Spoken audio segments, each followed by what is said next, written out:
think's kind of been the key to the second half success the last couple weeks?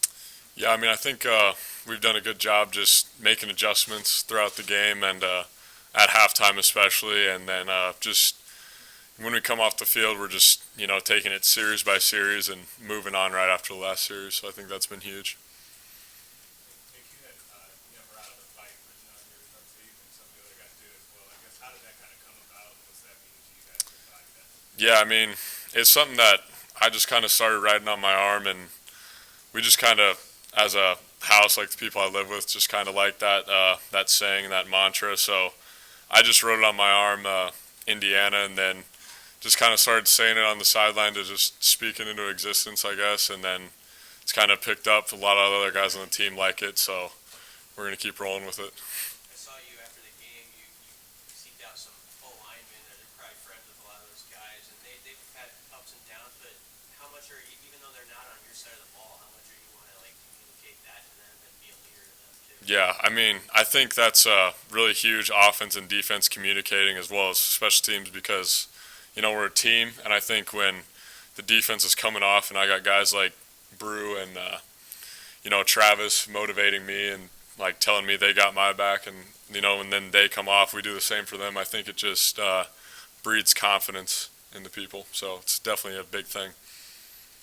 I was asked, what's the biggest change with Mickey as a coach, or something maybe you notice about him, just the way he does things, not to slam how it was done previously, but something that Mickey does specifically that sticks out to you that you're like, I like that, or...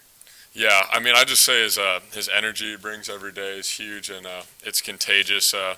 He's super just involved, and I mean that's why he's made this. I mean, it's a super tough transition anytime a coach gets let go during the season, but he's made it as easy as possible with just how he is as a person and as a man. So that's been really nice.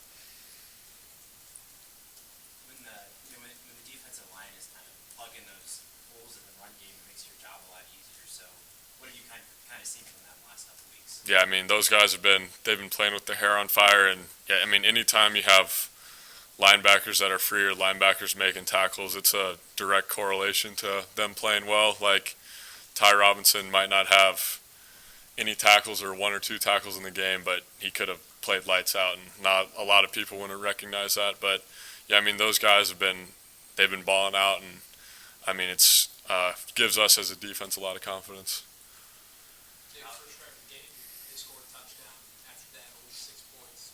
What did you guys see on that first drive, and what adjustments do you guys think you guys made to only allow them to score 6 after that? Yeah, I mean, we had a decent idea of what they were going to do. Obviously, they did some things that caught us in some calls that were some hard fits and missed some tackles, and just so we came off the field, we made adjustments, we moved on to the next series, and then we were fairly successful from there. So I mean, in the Big Ten, there's always going to be close games, so you have to make adjustments and continue to stay in it.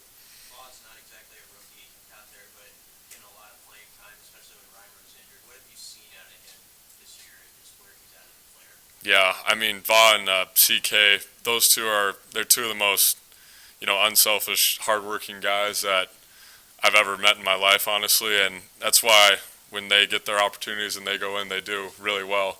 It's because they prepare the right way, and so I have complete confidence in those guys, and they'll be ready to go.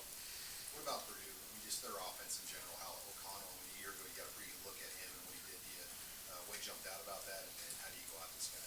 Yeah, I mean, I think he's a 6-year guy, or he's been in the system for a long time, so he does a really good job running their offense.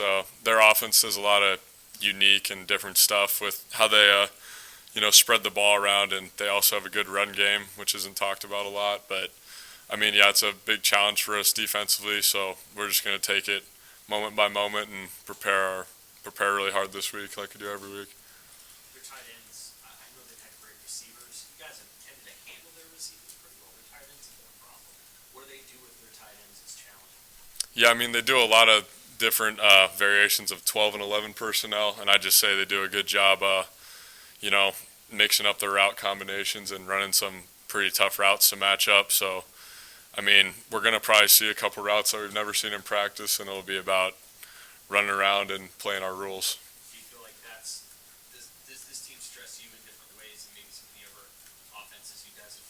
Yeah, for sure.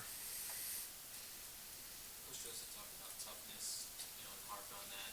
When you see Casey go out there banged up, and even Ryan comes out to punt and shaking off injury, how does that kind of galvanize the defense to step up with that toughness? Yeah, I mean, those guys are obviously both incredibly tough, and we have a lot of tough guys on there. So, I mean, if you see guys fighting through some things like they are, it definitely motivates you to go out there and do your job when you're feeling a lot better than that. So, yeah, really respect those guys for doing that. How much chance do you have just to sort of enjoy the moment, with momentum sort of fleeting over the years, and now you have a chance to play from first to the best? How much do you kind of embrace the moment?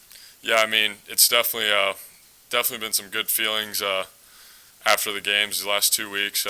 But like Coach Joseph says, we have a 24-hour rule, so you can enjoy it for 24 hours if you win. If you lose, you can, feel bad or whatever. But right when that 24-hour rule is done, you got to move on and get ready for the next week.